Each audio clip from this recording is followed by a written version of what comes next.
Primera carta a mis amigos. Estimados amigos, desde hace tiempo recibo correspondencia desde distintos países pidiendo explicación o ampliaciones sobre temas que aparecen en mis libros. En general se reclama clarificación sobre asuntos tan concretos como la violencia, la política, la economía, la ecología, las relaciones sociales y las interpersonales. Como se ve, las preocupaciones son muchas y diversas y es claro que en esos campos tendrán que ser los especialistas los que den respuesta. Por supuesto que ese no es mi caso. Hasta donde sea posible trataré de no repetir lo ya escrito en otros lugares y ojalá pueda esbozar en pocas líneas la situación general que nos toca vivir y las tendencias más inmediatas que se perfilan.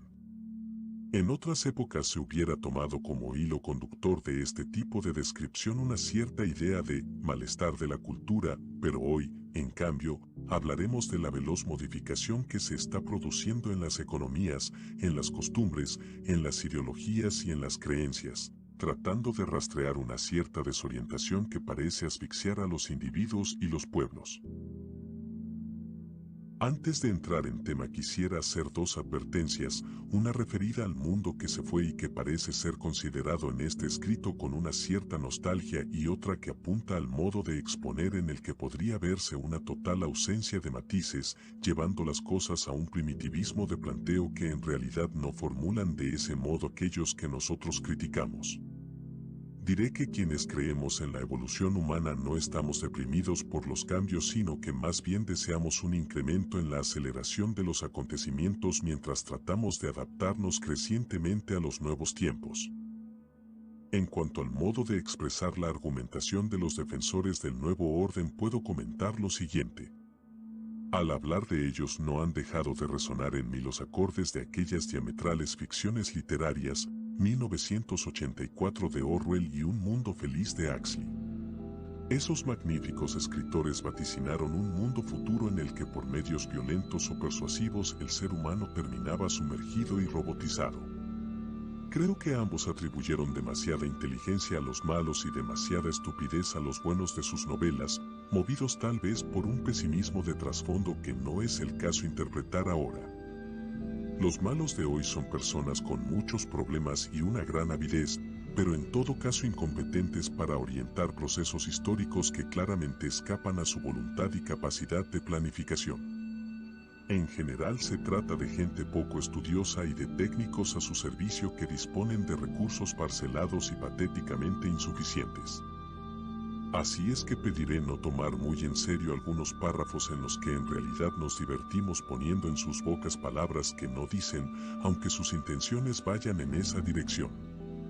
Creo que hay que considerar estas cosas fuera de toda solemnidad, afín a la época que muere, y, en cambio, plantearlas con el buen humor y el espíritu de broma que campea en las cartas intercambiadas por las gentes verdaderamente amigas. 1. La situación actual. Desde el comienzo de su historia la humanidad evoluciona trabajando para lograr una vida mejor. A pesar de los avances hoy se utiliza el poder y la fuerza económica y tecnológica para asesinar, empobrecer y oprimir en vastas regiones del mundo destruyendo además el futuro de las nuevas generaciones y el equilibrio general de la vida en el planeta. Un pequeño porcentaje de la humanidad posee grandes riquezas mientras las mayorías padecen serias necesidades. En algunos lugares hay trabajo y remuneración suficiente, pero en otros la situación es desastrosa. En todas partes los sectores más humildes sufren horrores para no morirse de hambre. Hoy, mínimamente, y por el solo hecho de haber nacido en un medio social, todo ser humano requiere adecuada alimentación, sanidad, vivienda, educación, vestido, servicios, y llegando a cierta edad necesita asegurar su futuro por el tiempo de vida que le quede. Con todo derecho la gente quiere eso para ella y sus hijos, ambicionando que estos puedan vivir mejor. Sin embargo, esas aspiraciones de miles de millones de personas hoy no son satisfechas. 2. La alternativa de un mundo mejor. Tratando de moderar los problemas comentados, se han hecho diferentes experimentos económicos con desparejos resultados. Actualmente se tiende a aplicar un sistema en el que supuestas leyes de mercado regularán automáticamente el progreso social, superando el desastre producido por las anteriores economías dirigistas. Según este esquema, las guerras, la violencia, la opresión, la desigualdad, la pobreza y la ignorancia irán retrocediendo sin producirse mayores sobresaltos. Los países se integrarán en mercados regionales hasta llegar a una sociedad mundial sin barreras de ningún tipo. Y así como los sectores más pobres de los puntos desarrollados irán elevando su nivel de vida, las regiones menos avanzadas recibirán la influencia del progreso. Las mayorías se adaptarán al nuevo esquema que técnicos capacitados, u hombres de negocios, estarán en condiciones de poner en marcha. Si algo falla, no será por las naturales leyes económicas sino por deficiencias de esos especialistas que, como sucede en una empresa, tendrán que reemplazarse todas las veces que sea necesario. Por otra parte, en esa sociedad libre, será el público quien decida democráticamente entre diferentes opciones de un mismo sistema. 3. La evolución social. Dada la situación actual y la alternativa que se presenta para el logro de un mundo mejor, cabe reflexionar brevemente en torno a esa posibilidad. En efecto, se han realizado numerosas pruebas económicas que han arrojado desparejos resultados y frente a ello se nos dice que el nuevo experimento es la única solución a los problemas fundamentales. Sin embargo, no alcanzamos a comprender algunos aspectos de esa propuesta. En primer lugar aparece el tema de las leyes económicas. Al parecer existirían ciertos mecanismos, como en la naturaleza, que al jugar libremente regularían la evolución social. Tenemos dificultades para aceptar que cualquier proceso humano y, desde luego el proceso económico, sea del mismo orden que los fenómenos naturales. Creemos, por lo contrario, que las actividades humanas son no naturales, son intencionales, sociales e históricas, fenómenos estos que no existen ni en la naturaleza en general ni en las especies animales.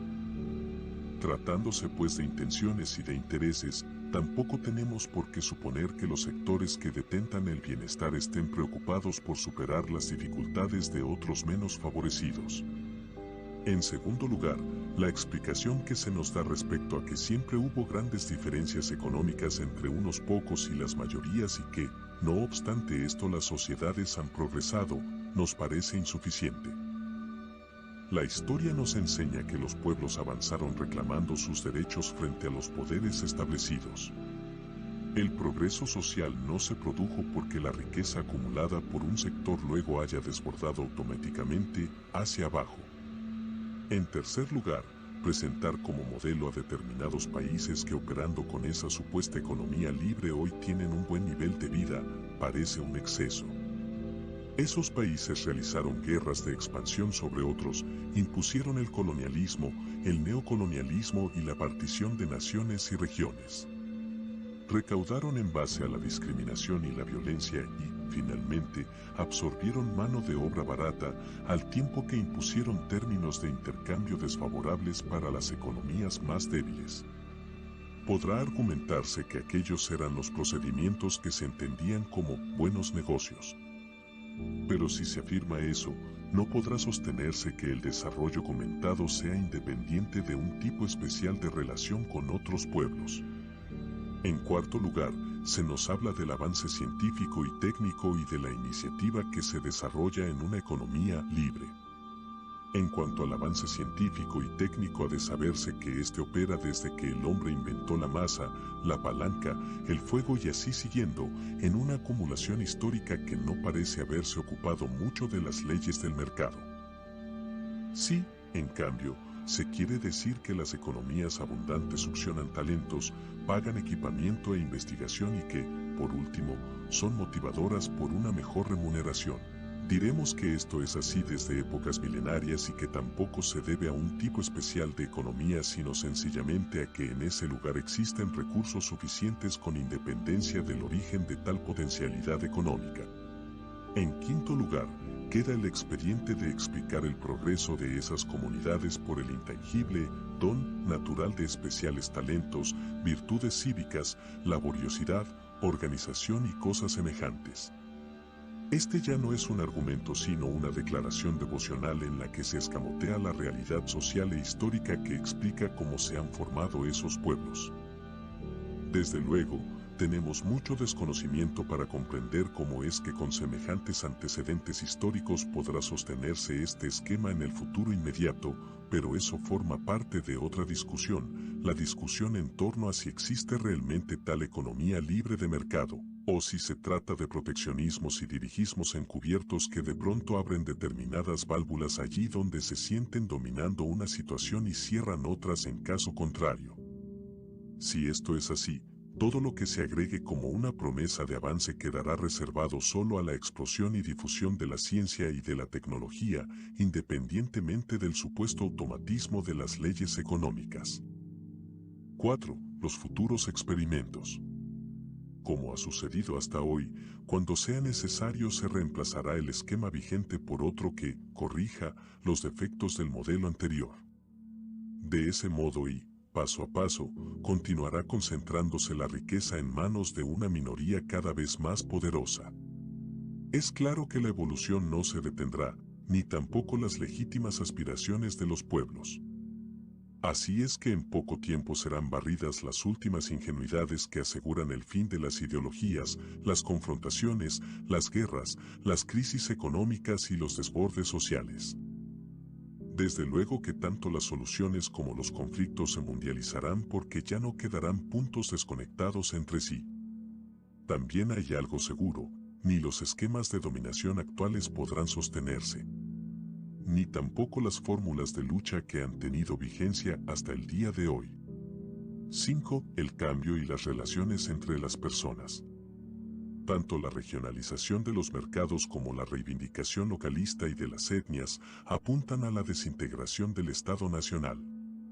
La explosión demográfica en las regiones pobres lleva a la migración al límite del control. La gran familia campesina se disgrega desplazando a la generación joven hacia el hacinamiento urbano.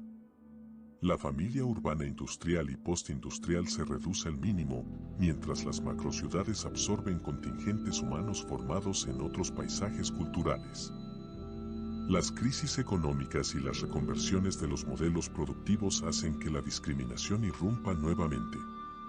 Entre tanto, la aceleración tecnológica y la producción masiva dejan obsoletos a los productos en el instante de entrar en el circuito de consumo. El reemplazo de objetos se corresponde con la inestabilidad y el desplazamiento en la relación humana. La antigua solidaridad, heredera de lo que en algún momento se llamó fraternidad, ha terminado por perder significado.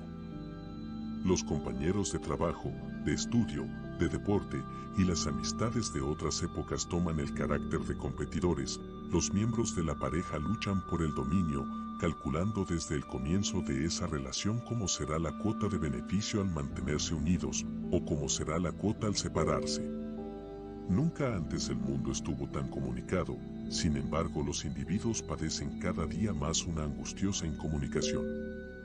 Nunca los centros urbanos estuvieron más poblados, sin embargo la gente habla de soledad.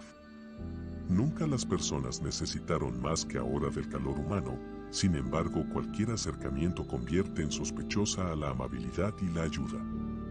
Así han dejado nuestra pobre gente, haciéndole creer a todo infeliz que tiene algo importante que perder y que ese algo etéreo es codiciado por el resto de la humanidad.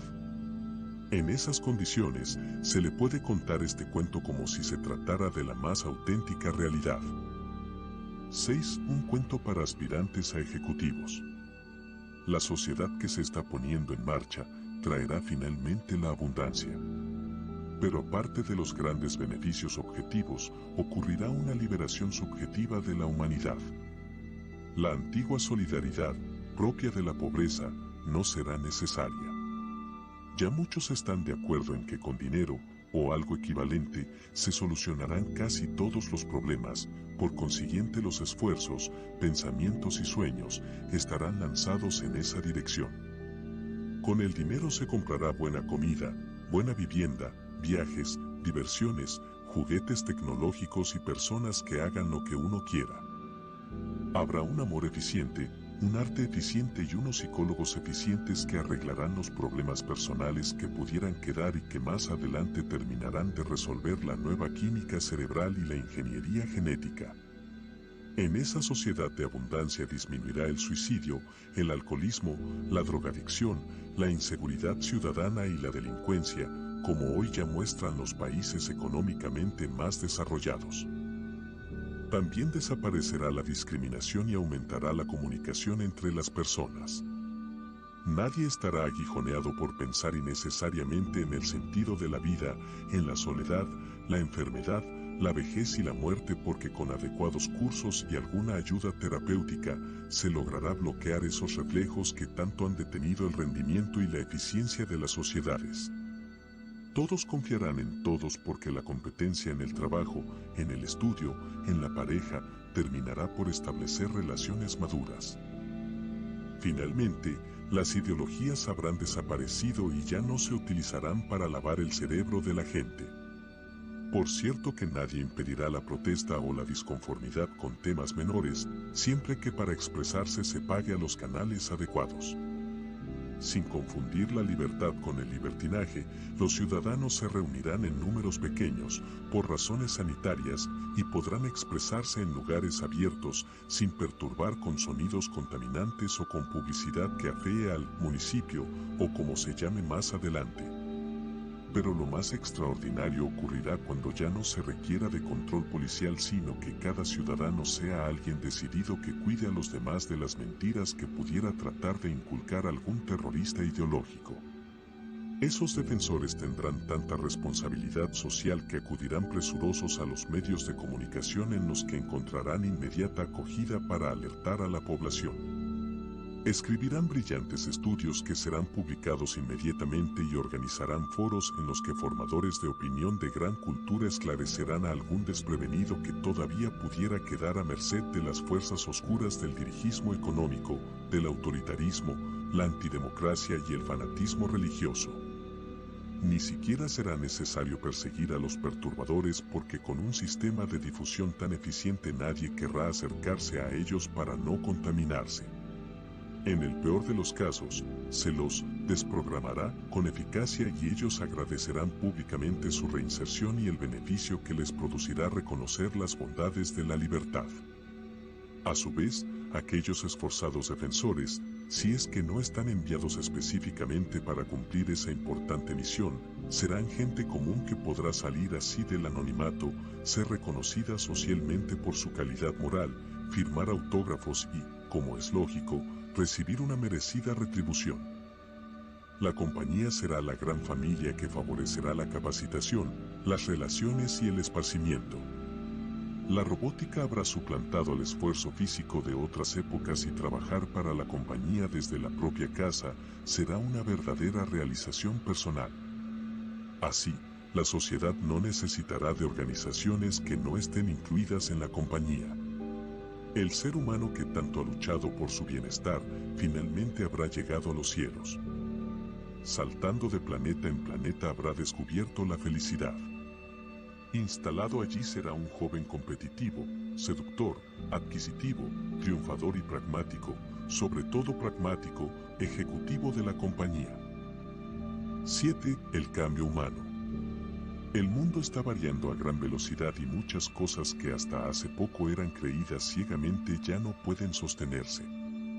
La aceleración está generando inestabilidad y desorientación en todas las sociedades, sean estas pobres u opulentas. En este cambio de situación, tanto las dirigencias tradicionales y sus formadores de opinión, como los antiguos luchadores políticos y sociales, dejan de ser referencia para la gente.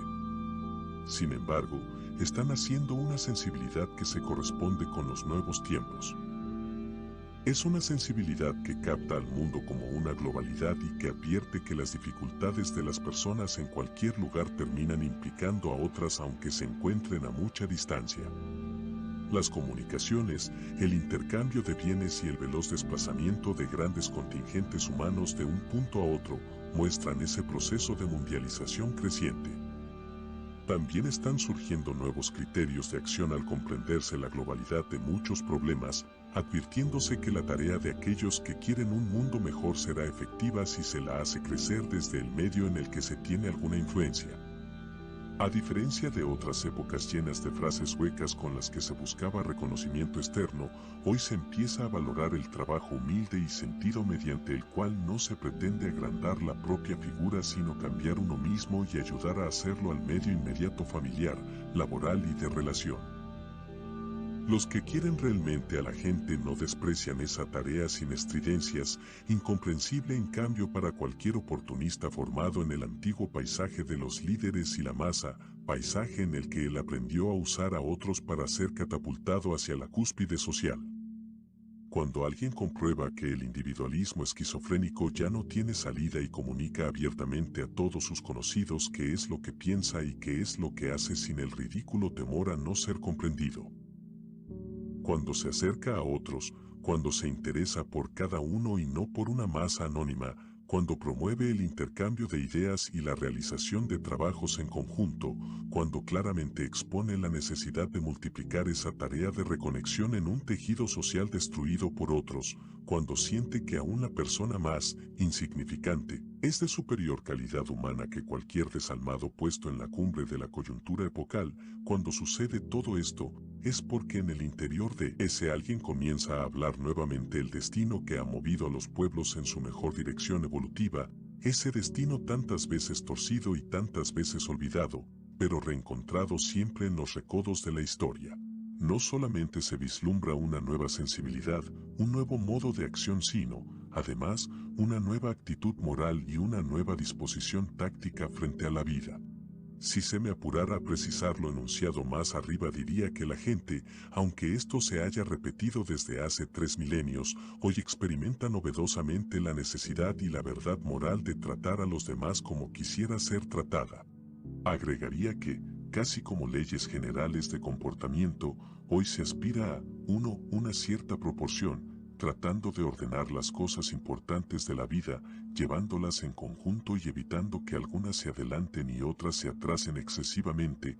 2. Una cierta adaptación creciente, actuando a favor de la evolución, no simplemente de la corta coyuntura, y haciendo el vacío a las distintas formas de involución humana.